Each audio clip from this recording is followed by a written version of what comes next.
Yeah, these are definitely tips that I wish I'd known when I was starting out.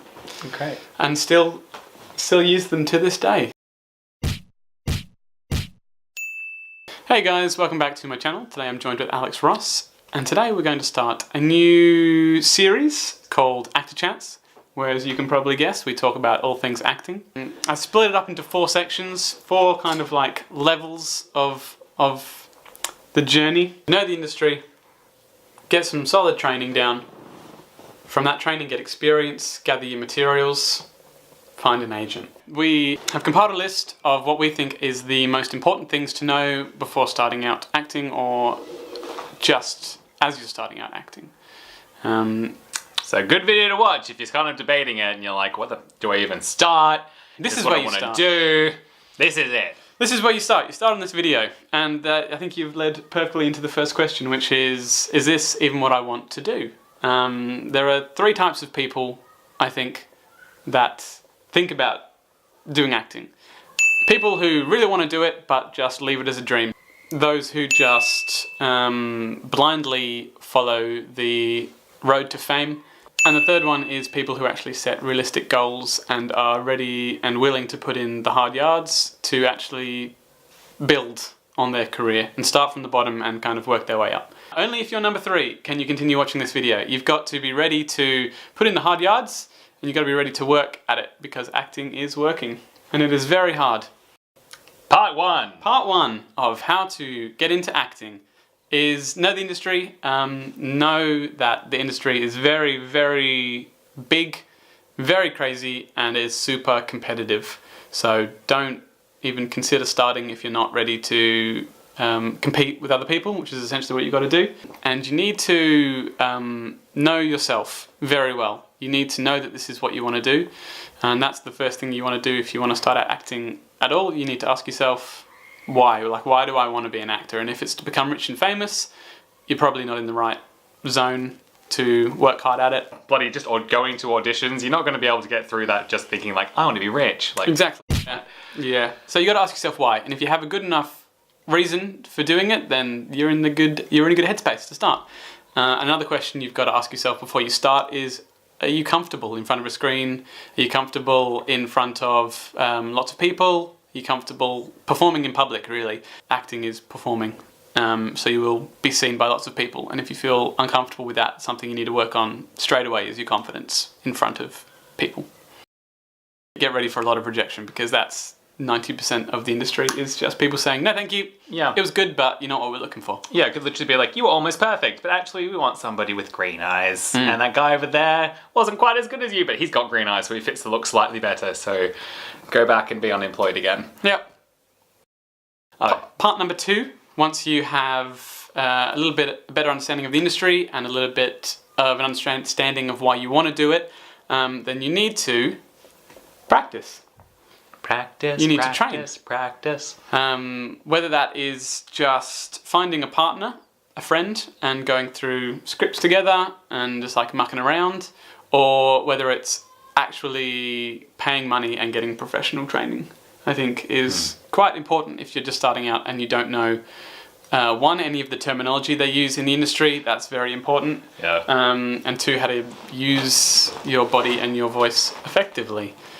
So there are, I would say, I think 5 key types of training you can do as an actor, and that is acting technique, so learning different types of acting techniques like Meisner, the method, like Stanislavski. Vocal training. Vocal training's incredibly important. Not as in singing, as in like voice projection and things like this. Yeah, how to control your voice, how to accents, especially if you're looking to move to another country. To do acting work over there, you need to be able to do their accent perfectly, or they're just not going to hire you because you're not from their country. It's tougher than you think. Hard, yeah. Yeah. As 2 Australians who are now living in England doing acting, it was a massive shock to me just how good you need to be at the accent. I thought I was okay at it, and then I spoke to a few agents and they said it needs to be perfect or they're not even going to consider you. So when you're thinking of doing your training, think about where you want to end up. And if it is going to be America or England, you need to be able to nail those accents. Screen acting is a very good class to take. You also need to do movement. movement lessons as well, how to move your body, how to fill a space, how to like get into a character physically. They'll teach you all that. Improv is a great class to do, because if you ever wind up in an audition, they will probably get you to improvise a few scenes, and if you've never done improvising before, that can be very scary. And the last one is audition classes. So you would go to a class and they would teach you what happens in an audition, and they would just run through tons of mock auditions with you, just to make you feel a little bit safer and more comfortable going into an audition, because auditioning is like by far the scariest thing in the acting industry, I think, is going in front of 3 to 4 people who are there to judge you, and judge you they will. So if you're not ready for it, you can just completely stuff up and ruin all your chances. Even if you are the perfect fit for the role, if you can't audition well and if you can't portray that for casting directors, then they're not going to pick you. Stage 2 is practice. Take classes. They are expensive, but you kind of need to know the basics if you want to start. It's just like doing a degree. You're not going to just jump into becoming a doctor. You need to pay to learn how to become a doctor. It's just the same. Work on your accents. Find a partner to rehearse with, every week if you can. Part number 3 is experience and materials. So if you want to be an actor in the acting industry, you need three things essentially. You need a headshot, a showreel, and a CV. Maybe more than one headshot. Yeah. You need headshots, you need a showreel, and a CV or a resume. You need to make sure that your headshot reflects you as an actor, I would say. Yeah. Yeah. And I mean, like, if you have a range of headshots and you can show a range of different characters through those headshots, that's all the better. Don't get some shitty headshot that your mate took. Get it professionally done. Get it by an acting photographer, because it's the first thing casting directors look at. They look at your picture, and if it's shit, then they're just going to be like, this guy isn't serious about it, or we can't tell if he's right for the role or not, just because we can't really look at his features properly. So they'll just chuck him in the bin straight away. So it is unfortunately a lot to do with looks. Not saying you have to be good looking, but saying you have to fit a brief. So your headshot has to show that you can fill that brief. Yeah, they have a look in mind. Yeah, and they will always look for the look first and then the performance. Yeah, they may not even like bring you in for an audition, obviously, if you don't match the description character. of the character. Yeah. So your showreel, if you don't know, is just a short 2 to 3 minute video of your best work, essentially, the stuff that you think will grab the casting director's attention the most. It also needs to have like the widest range of your performances to show, your range. And the best way to get a show reel is to do stuff. Yep. Yeah, can't get a show reel without doing stuff. And you're probably thinking, but how do I get into a TV show or a film? Well, you don't. You create your own stuff on YouTube, you make skits, and you pretty much source your own work. There's websites out there where people making short films will post auditions. Join Facebook groups sometimes. Yeah, find a local theatre if there is one. But really, because you don't have an agent yet, there's no one finding your work, so you've got to be the person that finds yourself work. So either make it yourself or find it, like we said, online or through another way. But there's tons of stuff out there. Don't just think that because you don't have an agent you can't find work, because there's lots of people making content every day and they're probably looking for someone just like you. And then once you've done all them, you can ask for the footage. And Bob's your uncle. There's your CV, which should have all your training that you've already done and your short films on there. So you're making your short films and your show reel at the same time by making your own work. Get a headshot, get it professionally done, get a show reel. You get a show reel by finding or creating your own work. And then by doing that, you then build your CV. So now we're up to part 4, which is how to get an agent, basically.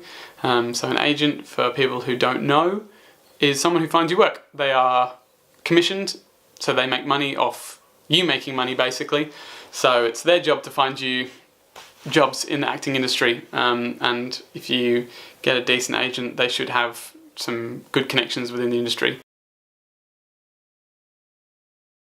good agent, a legit agent, won't charge you upfront fees. So, when you're looking around at agents, the annoying thing about the industry too is that there's a lot of charlatans, let's say, people who want to take advantage of you and just take your money because like a lot of people want to be famous or be an actor and then they'll throw their money at somebody to help them do it, and then the person's gonna f with their money. So if any agent tells you there's like a £500 fee up front, dollar fee up front, or like, we don't like your headshots because we want our person to take them and it's $500 if our person takes your headshots for you, they're probably dodgy. They are working for you, you're not working for them. Yeah, it's a great incentive for them to find your work because they get money from it. Yeah. Yeah, if you sign up to an agency who, it costs like $500 sign-up fee, they've got their money. There's no incentive for them to find you work. So the moment you give them money, then their job's done and they're not going to be as pushy with finding new work. So never ever pay for an agent. It's a scam, basically. So how do you get an agent, I hear you ask? Well, I'm hopefully going to try and explain it. It's a little bit difficult. It's the hardest bit, I think, of acting is getting an agent, because you're not going to find anything high-end without an agent, basically, unless you are somehow whisked from the streets to be in the next Harry Potter or whatever. You need to look, you need to go online, you need to Google agencies in London or Melbourne or LA, and there will be a ton that come up. There will be hundreds of results.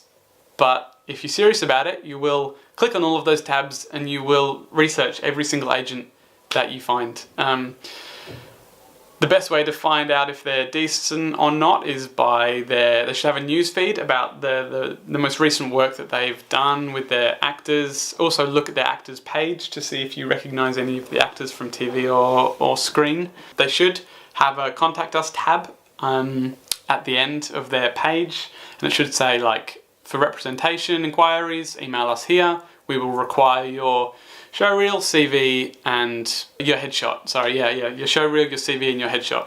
They will have a lot of emails coming through, like thousands. So you need to, when you send your email, keep it very, very short. Maybe like a paragraph explaining who you are and that your CV and showreel and headshots are attached to the email. They're not gonna read like pages of text. Doesn't matter. I'm so committed and I'm so interested and I'll do anything. Nah. Exactly. Yeah, everyone's committed. Everybody who emails an agency is committed. You're not going to be the exception there. Even if you think you are, if you think you're the exception that is committed and will work hard and never give up, I'm sorry, but everybody's like that in the acting industry. Who's serious about it? Everybody's committed. Another good way is to watch people on TV, and if you like what they do and if you like them, Google them, Google their name and see who they're with, and then email them. Look for smaller TV stars, and then email their agencies. You'll have a better time at getting just a response from them. Yeah. And you might get like a call to come in for an interview or whatever. This is going to sound bad. Aim low first. Aim low in the agency pool. Build up your experience, and then maybe once you feel more confident and you feel like you may have outgrown the work you're doing, say, okay, Mr. Agent or Mrs. Agent, you've been great, I'm going to try and reach the next level of agencies. Don't just apply for one agent. Yeah. Recap. Stage 1. Know that the industry is very competitive. Know why you want to do it. You need to be ready to be committed and that you have a true love of performing. Step 2. You need to practice. You need training. Train with vocal, movement, audition, screen acting, and just different techniques. Stage 3 is experience and materials. Get a decent headshot with a professional acting photographer, get your show reel, and get your CV. You do this by applying to short films, local theatre productions, or just making your own stuff. Stage 4, getting an agent. Look online for all the agents in your area. Make a massive tab or a list on a Word document of all the agents. Go onto all their websites. Look at who they have on their books. Make a list of maybe your top 10. And then email them in a very short, precise way. Your headshot, your show reel, and your CV. Hey, my name's blah, blah, blah, blah, blah, blah. I hope you liked it. I hope you learned something. If you want us to do any other topics in our Act Chat series, you know what to do. Let us know below. Obviously, this is very general overview, fairly condensed. We can go into topics a bit deeper. It's been Alex Ross and Callum Thomas. Thank you for listening. taking part, and we'll see you next time on Actor Chats.